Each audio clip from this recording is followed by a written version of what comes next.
pala mga Lods, so nandito tayo sa likod ng ating Lods Baritapas. Uy, nakapag-vlog tayo ngayon. Maghanap tayo, may gi-interview tayo ng ating mga kababayan. Yes! Ngayon ay makakapag-vlog na ako sa tapat ng aking restaurante dahil tapos na ang aking responsibilidad. Ngayon naman, hindi tayo mag-uusap tungkol sa anuman.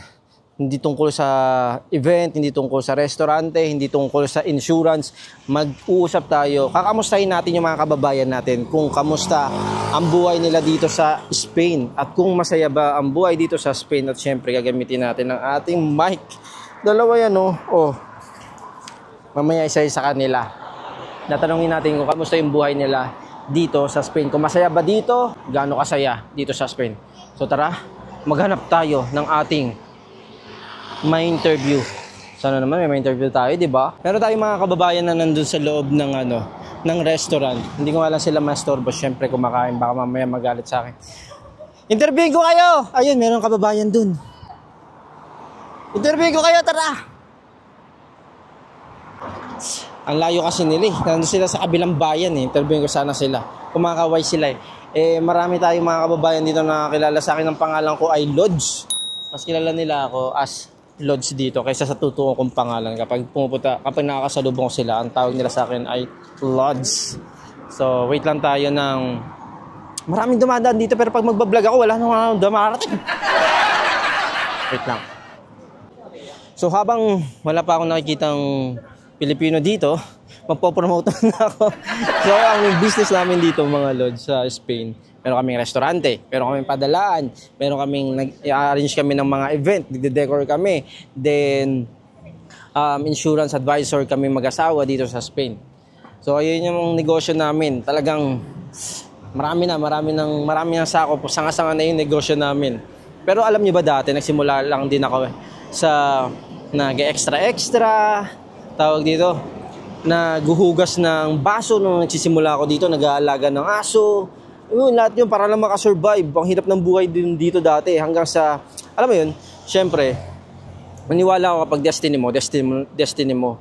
Kung ano mangyayari sa future, nakatadhana yun sa iyo mga Lods. Kaya ngayon siguro, eto na oh. Pero kami, hindi rin namin inaakala kami mag-asawa na magkakaroon kami ng restaurante. Kasi hindi naman namin 40 yan eh. Ang 40 talaga namin ay office administration, office work. Mas doon namin nakikita yung sarili. Pero andyan eh. Kaya pinangatawanan na namin. Pero so far, okay naman siya. Kahit hindi namin 40. Pero at least, kahit sa simula talaga mahirap. Yung mga ganito klaseng trabaho. Pero kapag tumagal na, nagawa mo ng nagawa, mabi-perfect mo na siya. Though hindi pa siya totally perfect. Pero mas magagawa mo ng maayos. Lahat ng mga bagay. Kaya sa mga Pilipino, magaya ko na nagsimula lang din dito, kaya nyo rin magbuo ng ganitong klaseng negosyo, mga Lods. Kayang-kaya nyo rin yan, mga yan. Ay, naku. Every time talaga gagawa ko ng content, wala mga dumarating na Pilipino. Pero kanina, ang dami nila. Pero super busy naman ako. Hintay lang tayo.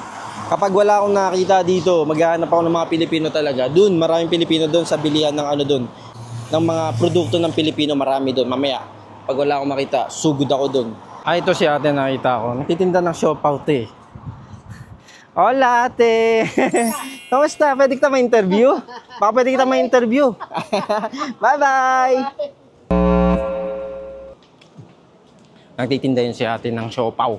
Bili kayo doon pag nakasalubong nyo siya dito. Ayan, nandito tayo sa Cosmo. Dahil wala akong makitang dumadaang Pilipino doon. Tatanungin ko dito kung pwede sila ma-interview. So tara! Ang swerte naman. Yung mga alam kong gusto magpa-interview dun, wala na. Tapos na yung duty nila. Bakit ganun? Wala akong ma-interview. Baka po pwede ko kayo ma-interview. Saan meron dito? Saan kayo galing? Simbahan. Baka pwede ko kayo ma-interview. Interview ko kayo kasama sa vlog. Sino po pwede ma-interview? Dito kayo. Grupo na lang kayo. Hindi ko naman kayo nakikita sa camera. Dito. Ayan, nakita ko sila, grupo sila. Hi naman kayo sa camera. Dami natin yung grupo sa sila ay from church. O ano pangalan po ng church ninyo? New Creation God's Family Church. Dito po kayo. New Creation God's Family Church in Madrid. Ayan, ito yung camera niya. Dito kayo nakikita. Kami guys sa Mga pamilya sa Pilipinas. Yeah. Ayan, ang question ko. Gaano kasaya kayo dito sa Espanya? 11. Hindi kayo nakikita sa camera. 11. 11. Bakit 11? Bakit ganun kasaya dito sa Spain? Because I like my job here. Ano po trabaho nila? Bahay lang Sa pero bahay. 5 hours Sabihin, lang. sa bahay. Yes. Pero ang bahay dito, ang trabaho dito sa bahay, okay na okay, no? Yes. Kumpara Pero- sa ibang bansa. Yeah. Dati saan More po kayo freedom galing? here. Mas masaya. Singapore. Mas sa Singapore dati. Yeah. Sino pa next? Saan pa pwede ma-interview? Ikaw. Sabi mo kanina, dito ka para makita ka sa camera. May jacket to mamaya. May jacket. So kanina sabi mo, 11. Yes! So bakit 11? Kasi malaya ako ditong ma-promote yung talent ko, skill bilang therapist. Na-apply mo dito. Yes, maraming Pilipinong tumatangkili at saka Espanyol. Salamat. Muchas gracias. Muy bien. So maraming Pilipino gusto pumunta rito. Ano yung masasuggest nyo sa kanila o mabibigay yung tip? Pag nandito sila sa Spain? Nandito sa Spain, Oo. maganda kayo ng pera. Bakan for ticket, hotel. Tapos, kasi nung una ako dumating dito, 3 days ako sa hotel and then naghanap ng apartment. Aha. Hanggang sa dito ka na nag-stay? Yes. Okay. Bueno, thank you so much. Maraming salamat. Vlog mo, panoorin ko. Lods, alam yan ni ano. Thank you. Bye-bye. Ciao. Talaga. Ciao. Gracias. Pero na tayo na interview. From church yung mga yan, mga Lods. Grupo-grupo sila. Kaya naman pala grupo sila. So hanap pa tayo na iba pa natin may interview. Okay. Nagtuturo kayo sa Pilipinas? Opo, professor po ako doon. Ano pong subject? Spanish language. Ang inaaral nyo dito is... Doktorado en Español, Investigación Avanzada y Literatura. Ano yun? Ano yun? More on, language? Research, opo, research. Yung sa akin is more on research. Kasi may thesis doctoral yun. So, magsusulat ka, tapos sasubmit mo, hindi mo alam kung tama yung ginagawa. See? So, babalik ulit sa yung paper mo, tapos ang mga requirements, you have to speak in front of the, your colleagues or In Spanish? yes. In Espanyol. Tapos sa conference, last lang nag-talk ako sa Espanyol para Todos sa CYL sa Salamanca. Yun. So mga requirements yun sasubmit mo, tapos dapat makapag-publish ka ng paper mo, 2 paper para matapos yung requirement. Pero gano'n na kayo katagal dito sa Spain? 3rd year na po. Third year 3 na. years na kami dito. With your family? No, yung anak ko, nag-aaral din. Hola! Nag-aaral din. Hola, buenas. Yun lang ginagawa namin, nag-aaral. Pero kamusta naman in general ang buhay dito sa Spain? Kung may pera, okay. Kaya namin, umaasa sa beka. So, okay. Beka, yun yung parang ayuda ng Scholarship. gobyerno sa mga estudyante, di ba? Opo. Tama ba? Ayun. Meron ako sa university namin sa Manila. Tapos grant din dito. Ano po pangalan nyo? Ako si Abigail. Ang tawag nila sa akin dito, Abigail. Pero na-enjoy nyo naman yung buhay nyo Ay, dito? opo. Na-enjoy naman. Kasi, yun nga, bukod sa libre, yung malamig, pero Ang yung weather super first lamig, season. hindi. Yun. Pero super init, hindi bago rin. yung Spain, may bansa na kayo na pinagpuntahan? Yung Pinanggalingan? mga bansa na pinupuntahan ko lang is for conference, tapos short courses, ganun. So, punta na ako ng Mexico, sa Mexico DF at saka Guadalajara. Tapos, Sana naririnig ka. yun. Tapos sa US, yun. Muy bien. Pero compare mo sa US dito, mas maganda dito. Sa Espanya? Kasi dito walang overtime, sabi ng mga nagtatrabaho. Sa US, makita mo yung mga tao doon, double jobs, minsan 4, 3. Ganun, mga kwento nila. So, dito kasi, pag sinabing 8 oras, 8 oras. 8 oras lang. 6 oras, 6 oras. Muy bien. Bueno, thank you so much po. Thank si ano you. naman, siya po yung anak nyo, no? Oo. Hello! Ilang taong, pardon. Ano pangalan mo? Ako po si Isabel. Then, ilang taong ka na? 19 po. Kasi Magka-20 nag-aaral na. ka dito. Opo. So, kamusta naman yung buhay mo dito? Based sa experience mo.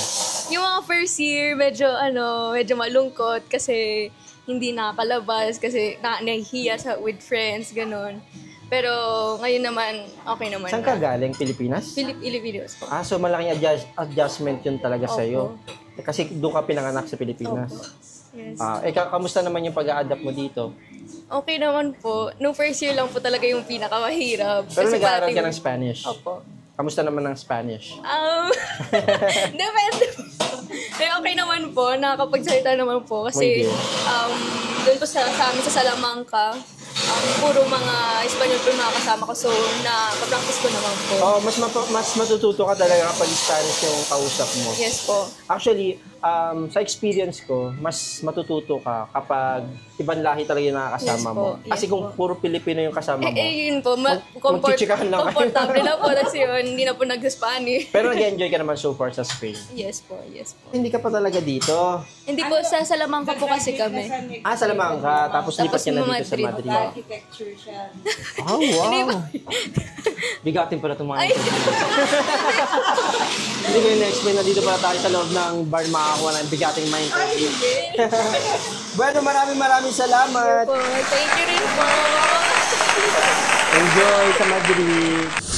Ang ingay dun sa loob kasi may music tapos gumagawa pa ng halo-halo. Pero hindi ko magawang magalit dahil negosyo pala namin yan. Magawa halo-halo eh. Siyempre, negosyo is life. So hanap pa tayo. Balik tayo dito sa labas. Hanap tayo na iba pang may interview. Hola!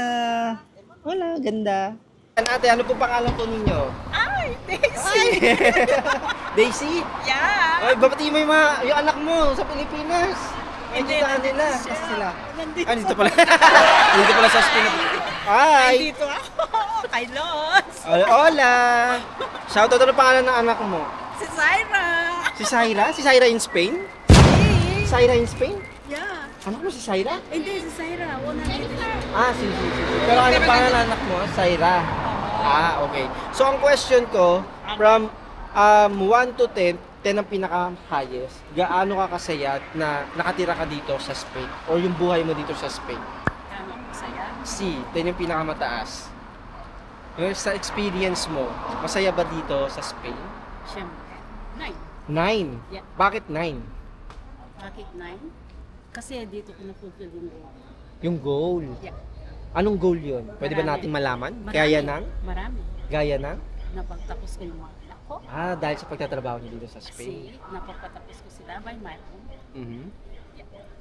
Okay. Pero bukod dito sa, nagsimula ba kayo from Pilipinas, Spain ka agad? Or No. Saan kayo galing before?